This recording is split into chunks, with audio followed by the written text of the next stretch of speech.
Aku masih ingat jelas malam itu.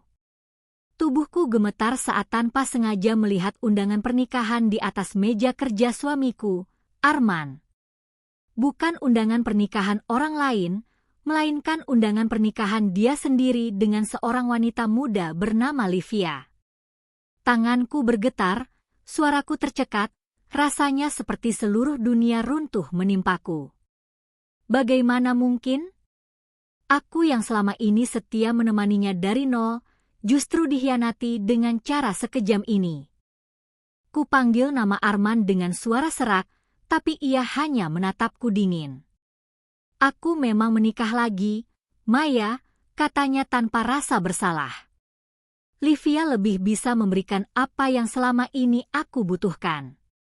Kau hanya bisa mengurus dapur, tak bisa menemaniku di acara-acara penting.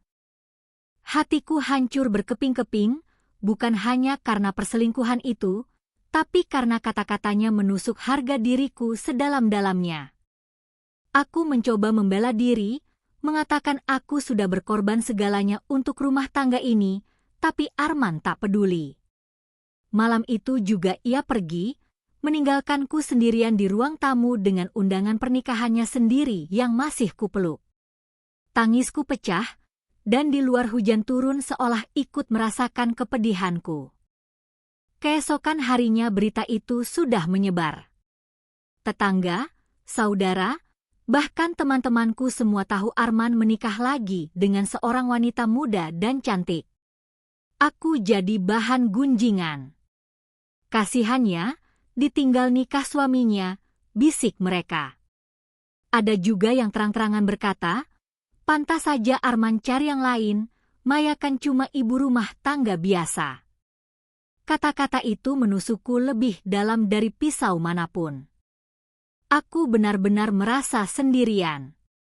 Orang tuaku sudah lama meninggal, dan aku hanya punya sedikit saudara yang bahkan tak mau ikut campur. Malam-malamku penuh air mata, siang hariku penuh dengan tatapan sinis orang-orang sekitar.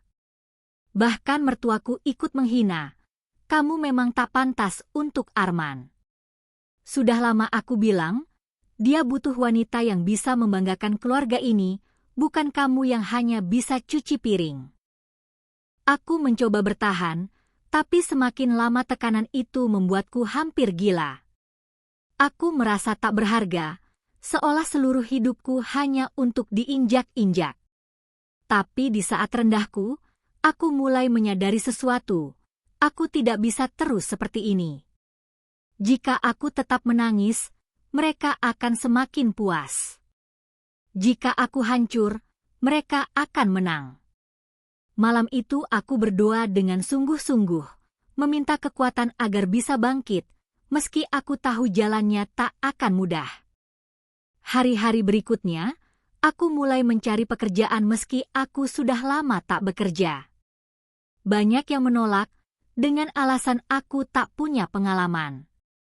Ada juga yang terang-terangan meremehkan, ibu-ibu kayak kamu paling tahan cuma seminggu kerja. Tapi aku tetap melangkah. Aku tidak ingin selamanya hidup dalam bayang-bayang hinaan. Aku tahu balas dendam terbaik bukan dengan air mata, melainkan dengan kesuksesan. Dan disitulah aku mulai menata hidupku kembali. Meski sakit hati ini belum hilang, aku berjanji pada diriku sendiri, suatu hari nanti, mereka semua akan menunduk malu karena pernah meremehkanku. Hari-hariku setelah ditinggal Arman terasa bagai neraka. Tabungan kami habis karena ia membawa hampir semuanya untuk kehidupan barunya bersama Livia. Aku hanya menyisakan beberapa lembar uang lusuh di dompet. Bahkan rumah yang kutempati pun atas nama mertua, sehingga mereka bisa kapan saja mengusirku. Benar saja, suatu sore mertuaku datang dan berkata dengan nada angkuh, Maya, rumah ini bukan milikmu. Kalau kau masih tinggal di sini, kau hanya jadi aib. Segera pergi. Akhirnya aku benar-benar diusir. Dengan hanya membawa koper tua dan beberapa pakaian, aku berjalan keluar rumah itu tanpa tujuan. Rasanya seluruh harga diriku diremukan. Beberapa tetangga menatapku dengan senyum sinis, ada pula yang berbisik lirih. Kasihan, ditinggal nikah, sekarang diusir juga. Dadaku sesak, tapi aku menegakkan kepala.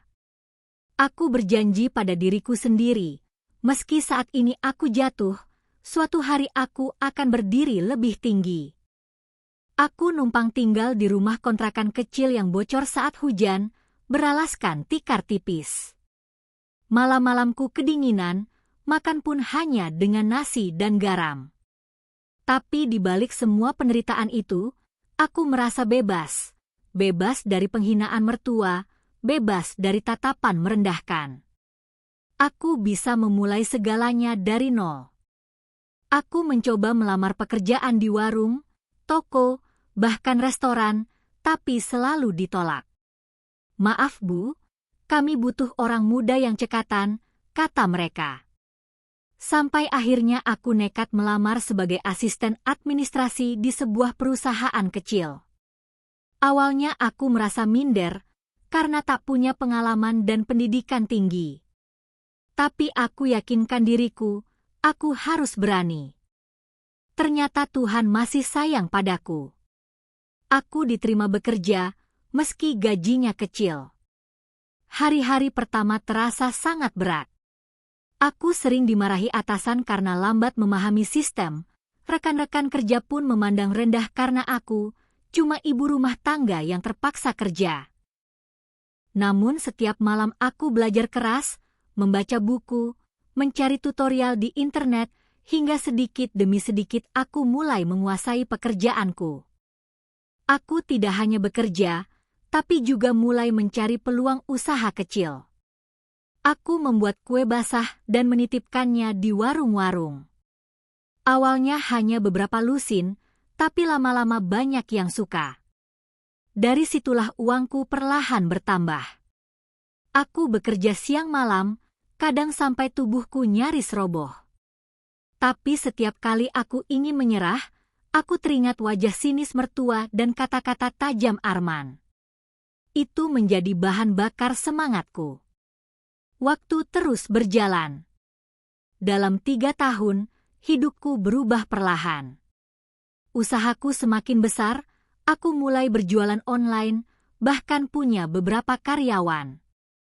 Dari yang dulu tinggal di kontrakan bocor, kini aku bisa menyewa rumah yang lebih layak.